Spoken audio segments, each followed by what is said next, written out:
selamat siang. Nama saya Kruzita Azara Sosabila, NPM 1801 1018 5001. Nama saya Bibin Pujasyah, NPM 18011 018 5501. Saya Sirul Hayati Maulidia, NPM 001. Saya Sri Wulansari, NPM 9002. Saya Dery Sinsanugraha, NPM 180110190190003. Saya akan mempresentasikan unsur intrinsik novel terbitan tahun 2019 yang saya pilih. Novel yang saya pilih berjudul Pemetik Bintang karya Fenardi Handoyo. Tema dari novel ini adalah perjalanan hidup dan kisah romansa, menceritakan tentang bagaimana seseorang menghadapi rasa kehilangan. Tokoh-tokoh yang ada di novel ini ada beberapa, yaitu Rifat sebagai tokoh utama, yang kedua ada Nina, Om dan Tante Nina, Ibu, Bapak, William, Imel, Felix, dan juga Lastri. Latar ada 3, yaitu latar tempat. Pertama latar tempat yaitu sekolah, perpustakaan, toko milik Om dan Tante, bar, dan lain sebagainya. Yang kedua ada latar suasana. Latar suasana sedih, gelisah, bergairah, bahagia, dan banyak yang lainnya. Yang ketiga ada latar waktu. Latar waktu dibagi latar waktu di pagi hari, ada di siang hari, dan juga di malam hari. Alur yang digunakan pada novel ini adalah alur campuran. Sudut pandang yang dipakai adalah sudut pandang orang pertama, dan bahasa yang dipakai adalah bahasa Indonesia. Novel yang saya bahas sendiri yaitu Si Anak Badai karya Terlie. Nah, di dalam novel Si Anak Badai ini mengambil tema perjuangan, yaitu perjuangan sekelompok anak-anak yang mempertahankan kebudayaan tempat tinggalnya mereka sendiri. Yang kedua adalah tokoh pertama dari novel ini adalah si Zainal, yang digambarkan di dalam novel ini sebagai orang yang pemberani dan tidak pernah dan pantang menyerah. Kemudian yang ketiga adalah latar novel ini berlatar di Kampung Manoa, dan untuk latar tempatnya, untuk latar waktunya sendiri yaitu tahun 2000-an. Nah, untuk alurnya sendiri novel ini beralurkan alur maju, dan untuk sudut pandangnya adalah sudut orang pertama. Untuk pemakaian bahasanya sendiri adalah bahasa Indonesia yang mudah dimengerti oleh orang awam. Di sini saya menganalisis novel yang berjudul Non-Versation karya Valerie Patkar. Nah, untuk temanya sendiri itu bertemakan persahabatan dan juga percintaan. Lalu untuk tokohnya itu ada 2 tokoh utama. Yang pertama Teala dan yang kedua adalah Dirga. Untuk latarnya sendiri adalah latar tempat yaitu di kampus Fratur dan apartemennya Dirga. Untuk waktunya sore dan malam hari. Lalu untuk suasananya sendiri itu ada senang dan juga sedih. Alur yang digunakan dalam novel ini menggunakan alur campuran. Lalu untuk sudut pandangnya menggunakan orang pertama sebagai pelaku utama, dan bahasanya sendiri menggunakan bahasa Indonesia yang diselingi dengan bahasa Inggris. Menjelaskan tentang novel yang saya baca yang berjudul Assalamualaikum Calon Imam karya Madani. Temanya yaitu percintaan tetapi dikemas secara religi. Tokoh utamanya yaitu Nafisya dan Alif. Latar tempatnya lebih sering di kampus, tepatnya Fakultas Farmasi dan Rumah Sakit.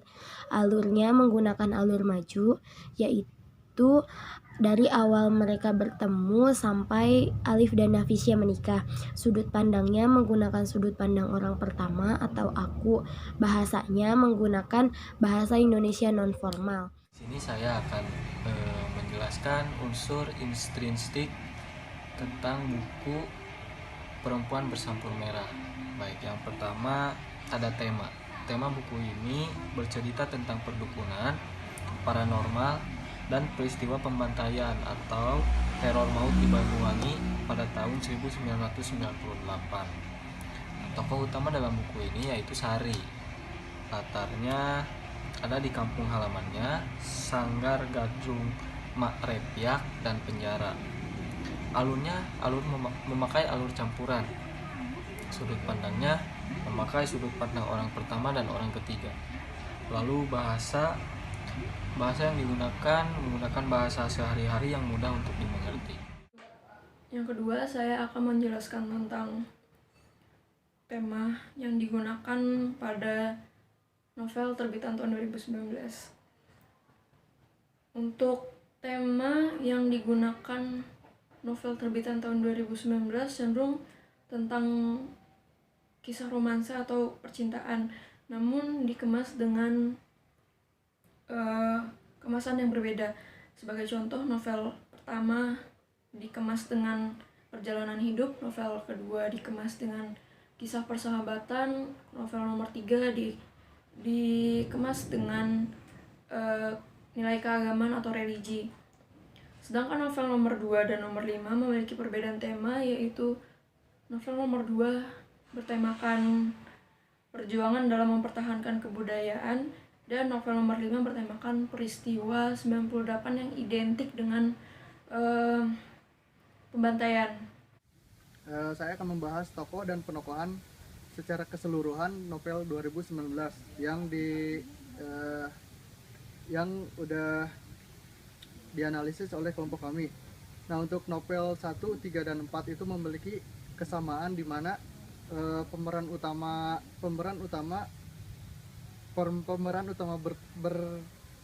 utamanya berpasangan, yaitu laki-laki dan perempuan. Nah, untuk kemudian novel 1 dan 3 itu memiliki penokohan yang sama persis, yaitu takut mengungkapkan perasaan mereka masing-masing.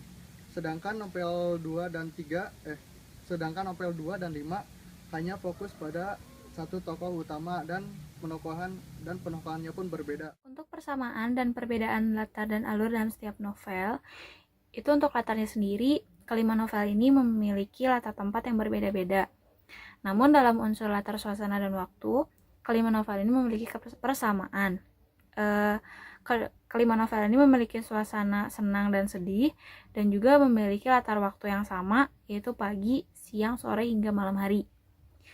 Untuk alurnya sendiri, setiap cerita dalam kelima novel ini cenderung menggunakan alur campuran, di mana setiap cerita masa kini diselingi kisah masa lalu dari tokoh utama.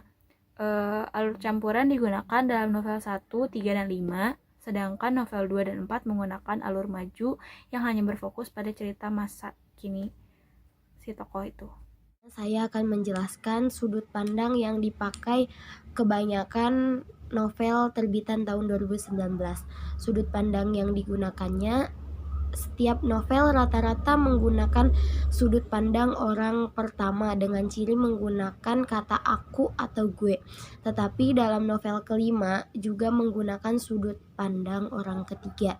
Sedangkan bahasa yang digunakan, kelima novel tersebut menggunakan bahasa Indonesia yang digunakan dalam kehidupan sehari-hari atau non-formal. Selain itu, novel 3 juga diselingi oleh bahasa asing, yaitu bahasa Inggris.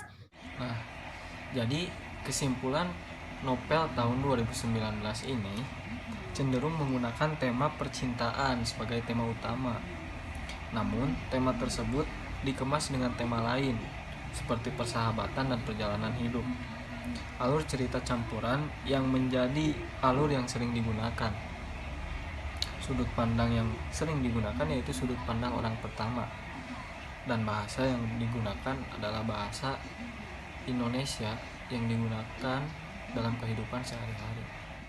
Sekian presentasi dari kelompok kami. Mohon maaf apabila ada kesalahan dan kekurangan. Mohon dimaklumi. Terima kasih. Wassalamualaikum warahmatullahi wabarakatuh.